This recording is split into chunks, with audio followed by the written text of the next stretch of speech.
सरकार का कहना है कि भैया चाहे नितिन गडकरी का भी, जैसे कोई सड़क है, सपोज कीजिए 100 किलोमीटर है, पॉइंट ए से पॉइंट बी तक कितना करोड़ है? 100 करोड़। यूपी सरकार कहती है कि देख भाई डीपीआर हम बना देंगे कि कितना खर्चा आएगा जमीन हेन में, लैंड एक्विजिशन हम कर देंगे, क्योंकि सरकार क्या करती है ना, इस एरिया में जमीन रजिस्ट्री पे रोक लगा देती है, कहते कोई ना खरीद पाएगा ना बेच पाएगा जब तक कि हम खरीद ना बिक्री ना कर ले। तो आप जाइएगा ना जमीन में बेचने, तो कहेगा अरे भैया इसका डीपीआर बन रहा है, इस पे रोक लगा है। जिसका इससे सटल खेत आएगा, जब सरकार खरीद लेगी तब उसको हटाएगी। तो ये बिहार में भी ये रूल है। यूपी सरकार कह रही है कि देखो भैया हमने डीपीआर बना दिया, लैंड एक्विजिशन कर दिया, अब तुम्हें बनाना है।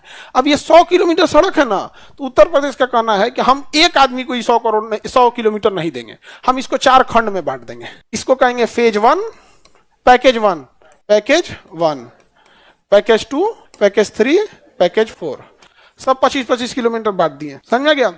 अब हम कहेंगे कि देखो भैया हमको इतनी मोटी सड़क चाहिए, 50 साल सड़क चलना चाहिए, इतने टन वजन रोक लेना चाहिए, कौन कंपनी से बनाएगी?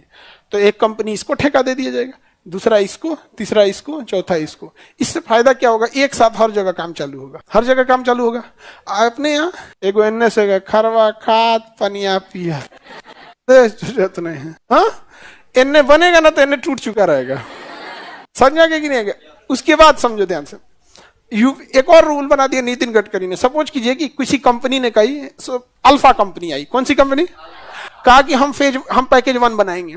उसी अल्फा ने कंपनी ने कहा कि हम पैकेज 2 भी बनाएंगे। तो सरकार कहती कोई दिक्कत नहीं, तुम पैकेज 2 भी बनाओ, लेकिन कौन सा जेसीबी यहां लगेगा उसका नंबर लिखवाओ, और कौन जेसीबी यहां काम करेगी उसका, यहां कौन कौन मजदूर, ठेकेदार, सुपरवाइजर, इंजीनियर, उसका डिटेल बनाओ। इसका यहाँ पे डेली इसका बताना कि कितना काम इसमें हुआ है, डेली इसमें भी बताना कितना ही हुआ है। ई ना कि दोनों ले लिए तो फिर वही से चल बनाते भाई, यहाँ से कोई मतलब नहीं है। यहाँ पे सारा चीज इसका अलग, इसका अलग, इसकी मशीनरी अलग, इसका मशीनरी अलग। और नितिन गडकरी तो और खतरनाक, उन्होंने कहा कि अगर सपोज कीजिए कि आपने कहा कि हम 8 महीने में हम काम कंप्लीट करके दे देंगे।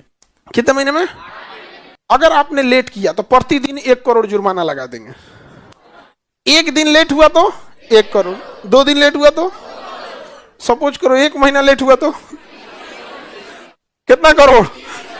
30 करोड़। और उसमें क्लॉज है कि जब तक कोई मतलब नेचुरल दिक्कत ना आ जाए, मान के चले बाढ़ आ गया, दह गया यहाँ पे, तब उसमें तो ठेकेदार इंजीनियर की कोई गलती नहीं। तो अगर कोई नेचुरल आपदा नहीं आई है तब तो मारेंगे तरह 1 करोड़ रुपया 1 दिन का जुर्माना लेंगे। लेकिन उस इंसान को देखिए, नितिन गडकरी, उस इंसान में कितनी दूरदर्शिता है। कहा कि अगर 1 दिन लेट कीजिएगा तो 1 करोड़ जुर्माना लगाएंगे, लेकिन अगर 1 दिन पहले सौंप दीजिएगा तो 25 लाख रुपया प्रतिदिन के हिसाब से इनाम भी देंगे। हमेशा इनाम कम और जुर्माना ज्यादा होना चाहिए, ताकि लोग जुर्माने से ज्यादा डरे, भले इनाम की ओर आए या ना आए। तो अगर आप सपोज कीजिए कि 5 दिन पहले ही बना के दे दिए, तो 1 दिन का कितना? 10 दिन पहले दे दिए तो 2.5 करोड़। 1 दिन का 25 लाख रुपए के हिसाब से आपको इनाम दे देगा। बहुत अच्छा काम किया, बहुत अच्छा से काम किया। 1 दिन लेट किए तो 1 करोड़।